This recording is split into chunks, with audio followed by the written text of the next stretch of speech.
aming mga negosyo. Kapag nakapaglaban kami, babagsak ang ekonomiya. Paano namin mapapakain ang aming mga pamilya? Negosyo o kalayaan, bayan o sarili, pumili ka! Paano kung sabihin ko sa inyo na may kumukontrol ngayon sa Pilipinas na nag-iimpluwensya ng kultura, gobyerno, emosyon ng tao at maging sa desisyon ng mga Pilipino? Kilalanin natin ang mga taong nagtatago sa likod ng pamamahalang ito. I want a bloodbath talaga. Yan ay aking papalagan. Baka susunod ka sa dinaanan ng tatay mo.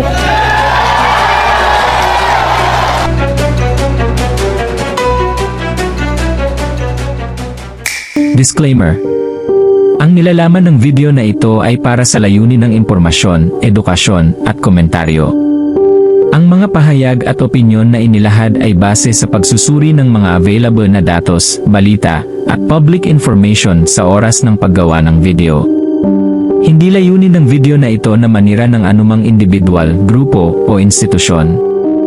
Ang ilang bahagi ay maaaring naglalaman ng interpretasyon at personal na pananaw na layong magbigay linaw sa mga isyong pampubliko. Hinihikayat ang mga manonood na magsagawa ng sarili nilang pananaliksik at suriin ang iba't ibang panig upang magkaroon ng mas malawak na pag-unawa sa paksa. Dito sa Pilipinas, hindi lahat ng kapangyarihan ay ating nakikita. May mga taong hindi naman natin hinalal o binoto pero may malaking impluwensya sa direksyon ng ating bansa. May mga pamilyang dekada nang nakaupo sa politika. May malalaking negosyanteng kayang impluwensyahan ang ating ekonomiya at maging ang impormasyon. At may mga dayuhang interes na patuloy na nakikialam sa soberanya ng Pilipinas. Para kayong mga birhen na naniniwala sa pag-ibig na isang puta! Noong panahon ng Espanyol, ang mga dayuhan at simbahan, halos buong bansa at gobyerno, kontrolado nila.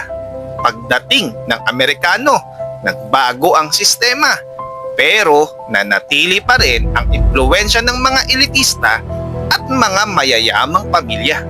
Hanggang ngayon, makikita pa rin natin ang parehong pattern. Nagbago ang administrasyon, pero madalas pareho pa rin ang mga nasa kapangyarihan. Sa loob ng maraming dekada, iilang pamilya lang ang paulit-ulit na may hawak ng kapangyarihan. Mayor, gobernador, congressman, senador, maging ang pangulo ng ating bansa. May mga apelidong hindi nawawala sa politika. At dahil dito, unti-unting naging negosyo na ang gobyerno. Sa politika ng Pilipinas, hindi nawawala ang impluwensya ng pera.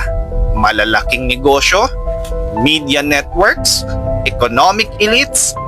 Kapag kontrolado nila ang mga negosyong ito at maging ang impormasyon, malaki ang kakayahan nilang impluwensyahan ang direksyon ng ating lipunan.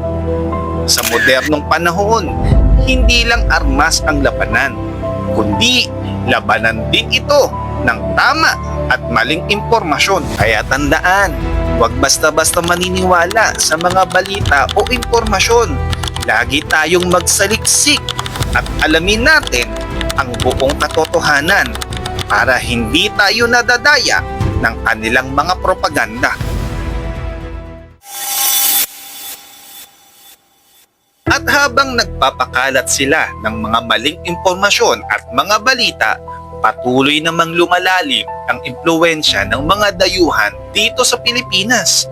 Military agreements, economic dependence, geopolitical pressure, West Philippine Sea issues, unti-unting sinusubok ang tunay na soberanya ng ating bansa. Mahirap tawaging ganap na tayong malaya kung malaki pa rin ang impluwensya ng mga ito sa direksyon ng ating bansa. Habang abala tayo sa mga personal nating mga buhay, patuloy namang umiikot ang ganitong klaseng sistema sa ating bansa na matagal nang nagpapahirap sa ating mga Pilipino. Ito ang mga dahilan kung bakit maraming Pilipino ang nawawalan na ng tiwala sa ating gobyerno. Dahil ang pakiramdam natin, hindi na ang mamamayan ang tunay na may kontrol sa direksyon ng Pilipinas. Ang pinakamapanganib at pinakanakakatakot na uri ng kapangyarihan ay yung hindi natin nakikita. Hindi kailangan ng baril para kontrolin ang isang bayan.